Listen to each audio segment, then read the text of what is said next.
আমি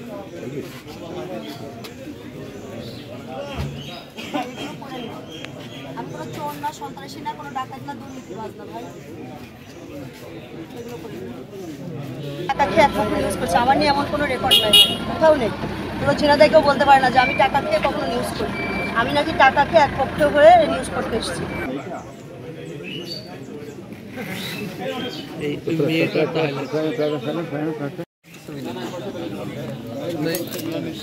আমি নিয়েছি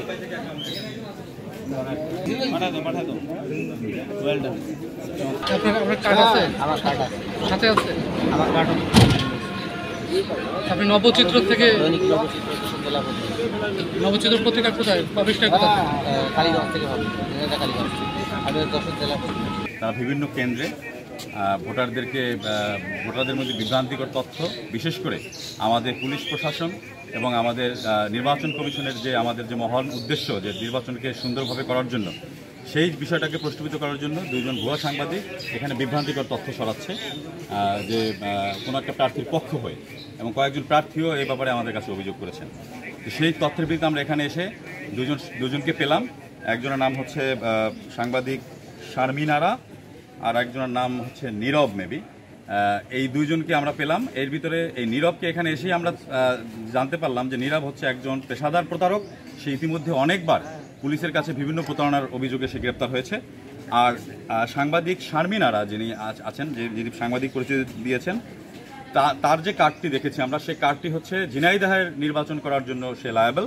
এই যশোরের যে উপজেলা নির্বাচনের সাংবাদিকতা করার জন্য যে নির্বাচন কমিশনের যে কার্ডটি প্রয়োজন হয়, সেই কার্ডটি তার নেই। এবং সে ঝিনাইদহের, আমাদের অনেক সাংবাদিক ভাইও যোগাযোগ করেছেন, ঝিনাইদহেও তার একটা ব্যাড রেকর্ড আছে। ওখানেও সে বিভিন্ন মানুষের কাছ থেকে টাকা নিয়ে বিভিন্ন প্রার্থীর পক্ষ হয়ে কাজ করেন। এই ধরনের ইনফরমেশন আমাদের কাছে আছে। আর এই পরবর্তীতে তাদের গাড়ির যে ড্রাইভারের কাছে আমরা জিজ্ঞাসাবাদ করলাম যে তারা কোথা থেকে এসেছেন। ড্রাইভার স্পষ্ট স্টেটমেন্ট দিয়েছেন যে সে একজন প্রার্থী, এখানে বিপুল নামে একজন প্রার্থী আছেন, আমাদের চেয়ারম্যান প্রার্থী। তার পক্ষ হয়ে তার যে ম্যানেজার দেবু মল্লিক, সে তাদেরকে এই গাড়িটা ভাড়া করে এখানে পাঠিয়েছে এই নির্বাচনকে প্রশ্নবিদ্ধ করার জন্য, প্রশাসনের যে সঠিক যে ভূমিকা, সে ভূমিকাকে প্রশ্নবিদ্ধ করার জন্য। তো এই ব্যাপারগুলোতে আমরা সোচ্চার আছি। আমরা তাদেরকে আইনের আমাদের হেফাজতে নিয়েছি। পরবর্তীতে আমাদের ঊর্ধ্বতন কর্মকর্তারা যেভাবে বলেন আইনগতভাবে তার বিরুদ্ধে আমরা ব্যবস্থা নিব। কয়জন মোট আটক? মানে এই দেবু মল্লিকের আসলে বিস্তারিত পরিচয়টা কি? দেবু মল্লিকের আমরা যেটা শুনেছি, সে একটা অনলাইন পত্রিকার সম্পাদক, এবং সেই পত্রিকাটার আবার মালিক হচ্ছে আমাদের যে উপজেলার যে প্রার্থী, তার নাম হচ্ছে বিপুল। 10 কলম প্রতীক নিয়ে নির্বাচন করছেন। এখন তার উদ্দেশ্যটা কি আমি বুঝতে পারছি না, যে তিনি একমাত্র প্রার্থী, তিনি যে সব শুধু অভিযোগ করে যাচ্ছেন পুলিশের বিরুদ্ধে।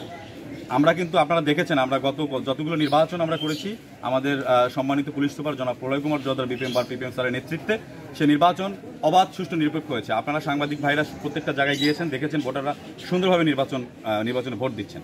কিন্তু এই প্রথম যে ভুয়া সাংবাদিক লাগিয়ে এই জিনিসটাকে প্রশ্নবিদ্ধ করার চেষ্টা করা হচ্ছে।